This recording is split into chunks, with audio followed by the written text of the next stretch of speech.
the last session of this PSG workshop. After my this small brief session on sleep and memory, Dr. Gulshan will be available to have some interactive discussion with you with regard to yesterday's lab session. So I will just, I will not take much time. I thought anyway, I will not just leave this topic sleep and memory, because sleep and memory usually will not be dealt in any of these this kind of PSG workshops. So I thought I will just quickly go through it. And since now we have discussed at length various aspects of sleep, both from the basic as well as the applied aspects, sleep disorders, this will be easy for me to quickly, just to discuss about sleep. So we have discussed enough about this sleep oscillations, especially sleep spindle K complexes and slow waves, and all are meant to sleep deepening mechanisms, even though their origin are different, especially the K complexes and slow waves are of corticocortical origin, and sleep spindles are of thalamocortical origin. All these, their intentions are to provide sensory gating and thus limit the cortical information processing, and to help maintaining transition between light and deep sleep stages. And apart from these sleep oscillations, we have other neuromodulations that is happening during sleep. Is the various the modulations, especially in NREM sleep, you can see acetylcholine functions will be reduced mainly. Noradrenaline and serotonin will be maintained as like that of wake or slightly less. Whereas during REM sleep, you can see acetylcholine, there is enhanced acetylcholine as well as dopamine, and noradrenaline and serotonin are totally off. They are present during REM sleep. So now, so these are the mechanisms that is happening during sleep, the sleep oscillatory events as well as other neurochemical events. So now, keeping this in view, just let us see that how sleep provides a favorable condition for memory consolidation. So that is the question. So you know that sleep, memory consolidation, all are very complex processes, and how this happens. Yeah, now sleep and memory consolidation. So sleep is a very favorable behavioral state where, for memory consolidation.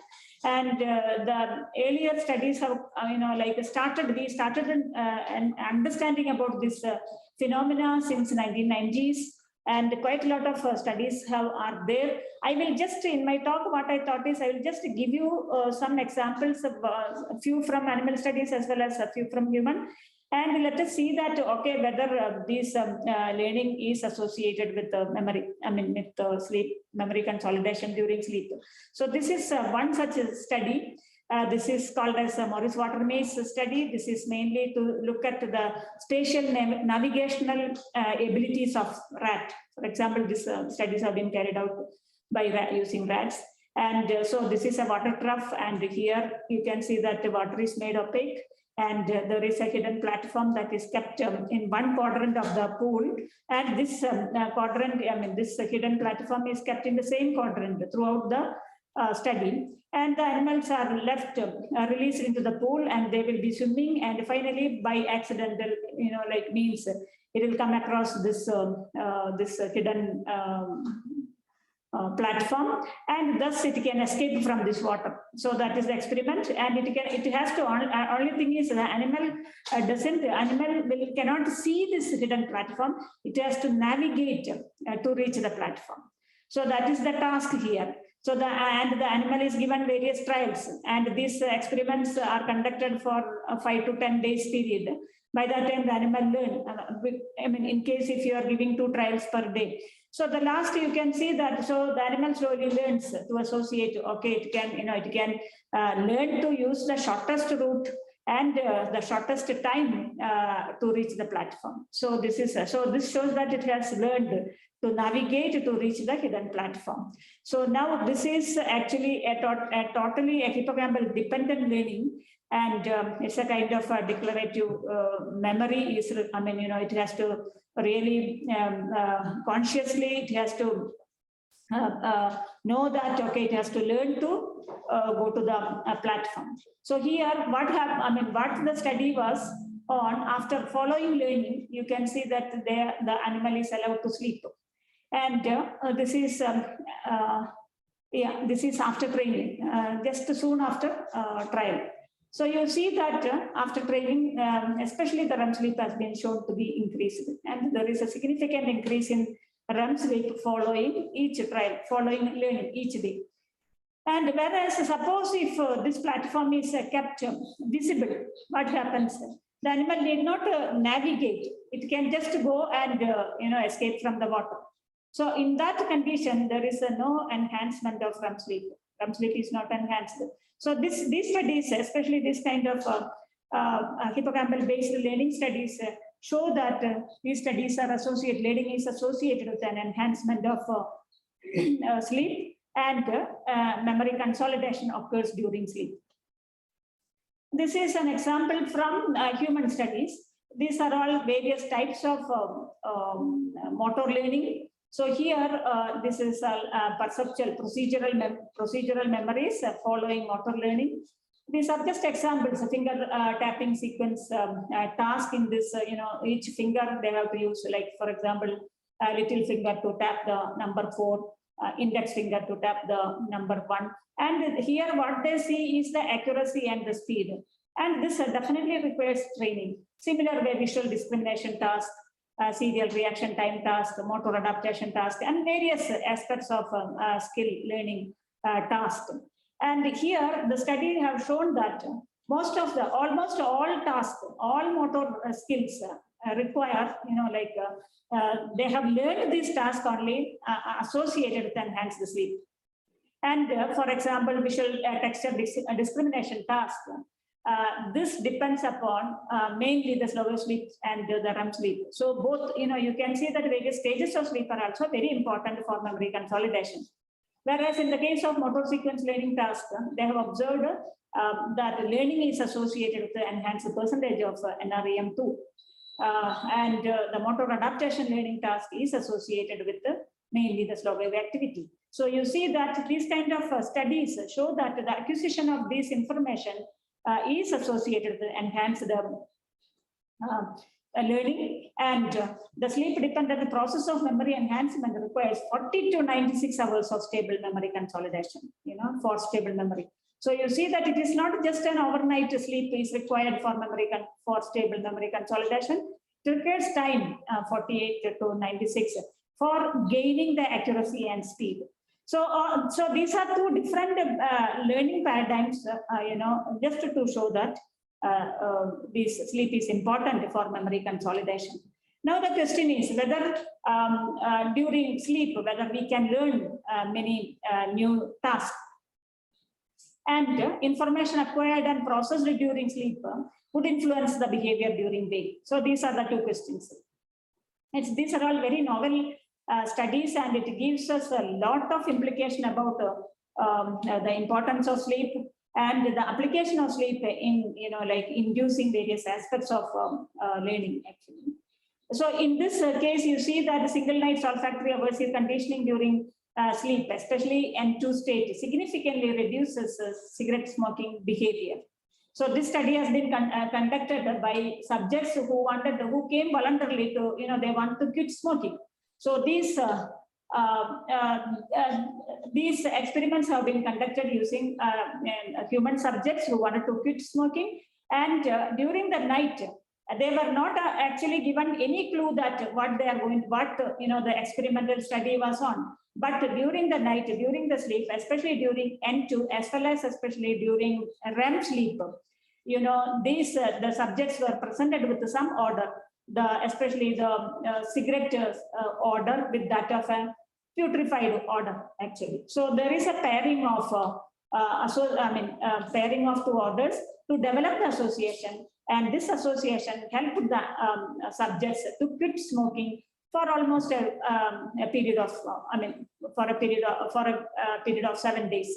So you see that single night exposure to these kind of association learning help them to avoid smoking for a period of week. So that means implicit associative learning during sleep alters long-term habits such as cigarette smoking.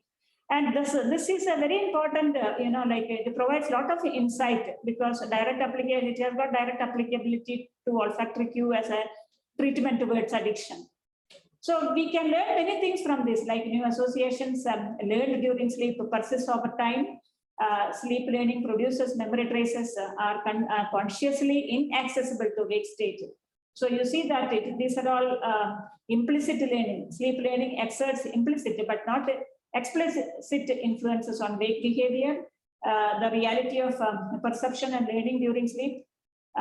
So you see that we can also, this also provide us an opportunity that there is, there are chances that we can also learn new things, and maybe the gating of sensory information thalamus may not be complete, or information flow between hippocampus to cortex might be supporting the this kind of sleep related learning.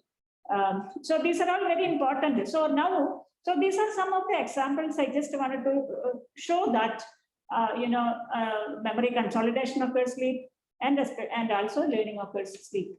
Now let us see that how this might be happening. See, for example, during waking state, even traces of memories are encoded in many places of the brain, in many areas of the brain, like it can be cortex or it can be hippocampus. Now, what happens during sleep? So during wake, there are many memory traces are formed, are encoded, and during sleep, now what happens? These memory traces that are encoded, especially in a temporary store, will be repeatedly reactivated and and then transported. They will be transported to a long-term storage, and there will be occurring concurrent activation in the long-term store, and slow and gradual redistribution. So first is reactivation of these memory traces, memory representations, then the transport of these memory representation to long-term store, and then the slow and gradual redistribution that enhance memory representation in long-term store. So you see that, so these are all occurring in different phases, and all these are happening during sleep. And redistribution of memory representation in the long store, what happens then? Then strengthening and incorporation of new memories to pre-existing network of long-term memories. So finally, they get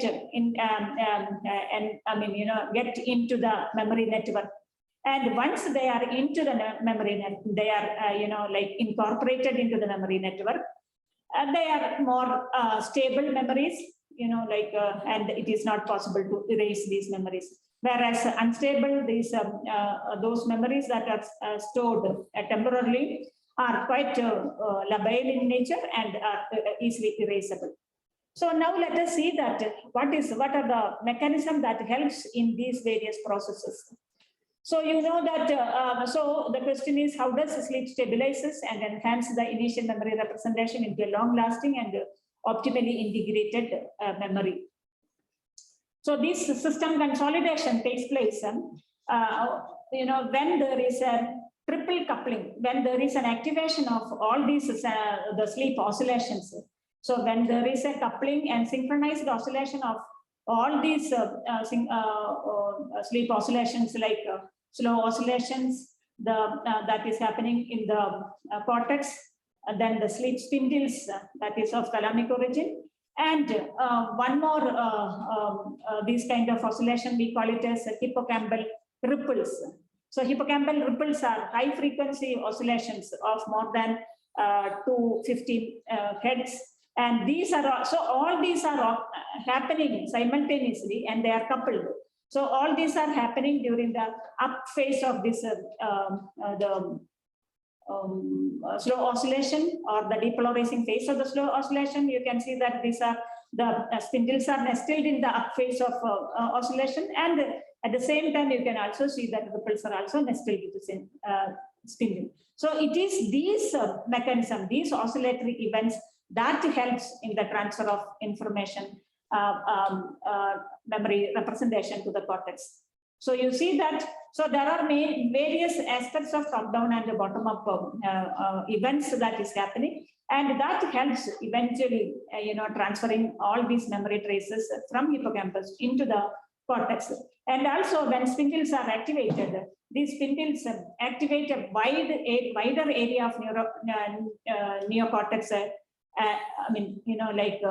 During this excitable SO upstage, slow oscillation upstage, and facilitate synaptic consolidation processes. So you see that the spindles activate the wider area of cortex, and that facilitates the synaptic consolidation that happens during REM sleep.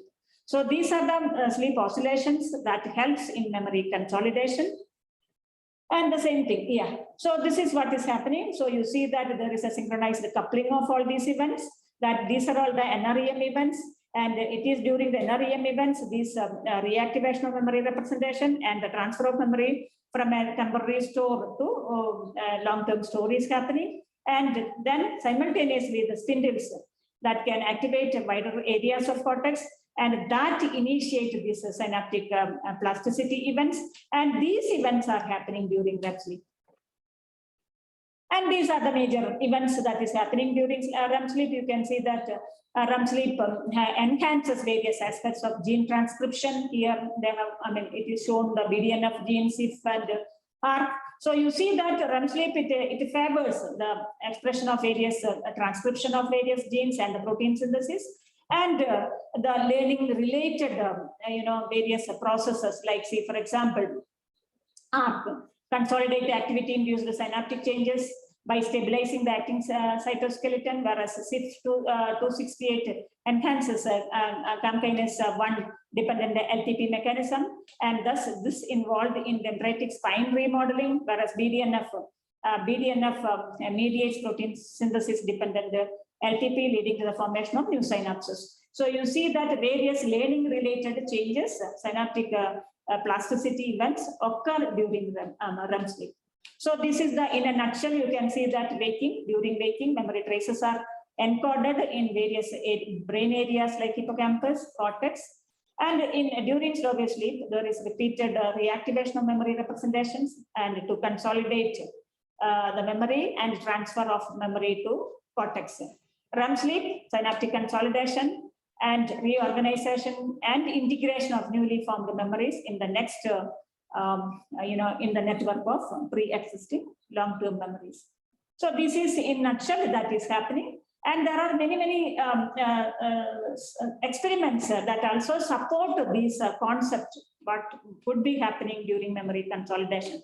For example, this is a very interesting study they have, the same group carried out. And in this, human subjects are taught certain perceptual and spatial tasks during daytime. But while performing the task, while learning the task, a particular order was also presented to them during the performance of the task. Now, during sleeping, the same order was presented at different stages of the sleep. For example, slow wave sleep, during REM sleep, and during waking. And it has been shown that the order presented during sleep, especially during the slow wave sleep, enhances the hippocampal activation. So that means when you are giving the memory, when this order presentation activates the memory, reactivates the memory representations, and that activate this hippocampal cortical dialogue. And thus you can see that there is activation of hippocampus during slow wave sleep. Whereas we have, the study has not seen any such activation of the hippocampus during REM sleep or during waking. So these highlighted or these demonstrate that this reactivation of memory representation takes place during NREM sleep states. And definitely there are now studies to show that it's very important. Sleep spindles, K complexes are very important for sleep dependent memory consolidation. There are many examples. Even selective disruption of ripples in rats impair long-lasting memories. So there are many, even from the neuropsychiatric disorders also, demonstrate that sleep spindles are highly reduced, or K complexes are highly reduced in many of these neuropsychiatric disorders. and that also impede various aspects of cognition in these conditions. And definitely, low cholinergic activity is very important for the formation of hippocampal ripples. Otherwise, the cholinergic activity, in fact, prevents these ripple formation in CA1 area. So you see that it also, these neurochemical events also happening. It provides a favorable event like hippocampal ripples or slow oscillations or spindles to generate during sleep, and that also is very important for memory consolidation. And soon after, also studies now, we are beginning to understand various aspects of memory consolidation, that soon after acquisition, there is a very specific, a very sensitive window for memory consolidation. And during this period, various synaptic signaling are happening, like NMDA activation and cyclic AMP signaling. Various molecular aspects are happening associated with the consolidation. So sleep deprivation during this very sensitive window period definitely impede memory consolidation. And this has been also the previous study. I have already told you that the Morris Watermaze learning of Watermaze is associated with enhanced REM sleep. Now, if you REM sleep, if you make the rat deprived of REM sleep, and especially a particular REM window, window that is around 1 to 4 hours following learning. If you just disturb the REM sleep during this particular window, you can see that the spatial learning is affected. So that means there is a precise time window following training during which the memory consolidation is sensitive to REM sleep deprivation. So you have to really see that even in these windows, you see that REM sleep deprivation has been already has been done, but still it was not effective. So that means only that particular window period where exactly the memory consolidation is happening, that particular window period, if you are disrupting the REM sleep, you can see that memory consolidation is affected. So during this kind of sleep deprivation, what is happening?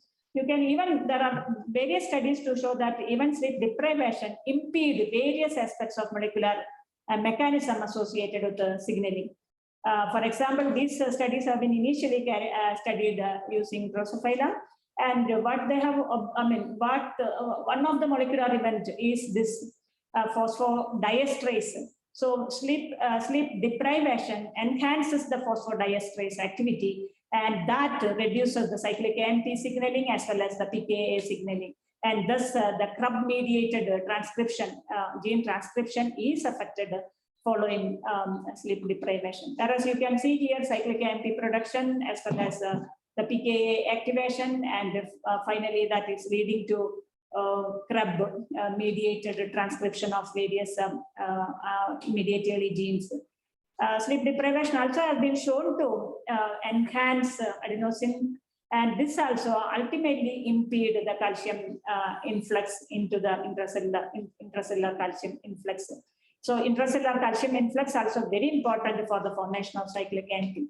So you see that sleep deprivation impede various events that ultimately impede the gene transcription.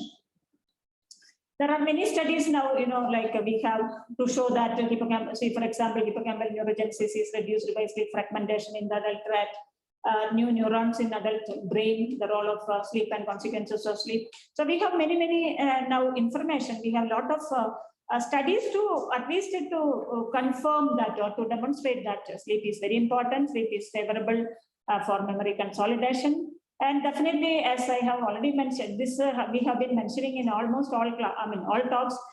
Sleep loss is associated with reduced alertness, increased sleepiness, increased fatigue, disturbed mood, difficulty concentrating, and long-term sleep deprivation definitely bring various, like it affects your cognition, various aspects of your cognition, leading to decrease in vigilance, lapses of attention, cognitive errors, cognitive slowing, working memory failures, and so on, decision-making, impaired decision-making, impaired emotional processing. So you see that these are all, these are all the behavioral effects that is seen following chronic sleep deprivation. Now we have a lot of studies using human being to just to look at how memory and cognition is affected following sleep deprivation. For example, in this case, this is the psychomotor vigilance task, and this is in a single night's sleep deprivation. During sleep deprivation, this Karolinska sleepiness scale definitely measure the sleepiness. And at the same time, you can also see that as the sleepiness increases, even the reaction time also increases. So the reaction time is an indication of lapses in vigilance, lapses in your attention. And also these are the neurophysiological measures of attention, working memory. For example, these are called as the P300, that is the peak occurring at 300 milliseconds following the onset of stimulus. And here you see that sleep deprivation definitely impede these event-related potentials, P300. And also studies have shown various other aspects like EEG dynamicity, especially reduction of gamma activity in these subjects. So in a nutshell, you can see that sleep deprivation increase reaction time, increase subjective sleepiness, increase delta theta power, reduce P3 amplitude. These are all due to less cortical arousal, reduced that leading to reduced attention and working memory. So in summary, you see that sleep is implicated in memory consolidation. Both slow wave sleep and REM sleep are very important, and they complement each other for memory consolidation. And during sleep, slow wave sleep, definitely these oscillations, these various sleep oscillations like slow wave oscillations, they favor various aspects of system consolidation. And REM sleep allow the synaptic consolidation. And thus, in a nutshell, I can just say that sleep is a privileged state for plasticity, even for long-term memory consolidation. So I just run through this just to give you an overview of how sleep is important for memory consolidation.